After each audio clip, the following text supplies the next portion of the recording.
这家人的房子下面竟然藏着一个山洞，全家人都挤兑在里面凉快。大姐说，外面38度的高温天气，只有在这个山洞里才舒服。山洞里面没有通风口，也没有安装空调，但一定是个纯天然的空调房。节目组小哥也躺下来看看是不是这么一回事，结果把他给躺舒服了。大姐家的泡菜萝卜更是直接搬来山洞里储藏，拿出来吃口感清爽，比放在冰箱里还要好。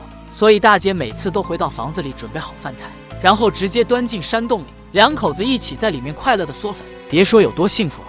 有了这个乘凉的山洞，两口子更是大门不出二门不迈。不过他们只在这里居住了5年的时间，一开始购买这个房子并不知道下面有山洞，后来发现后才觉得自己买到宝了。可这样的山洞在村子里有10几个，很多村民都用来存放东西，只有大姐一家利用的最好。5年来都没有开过空调。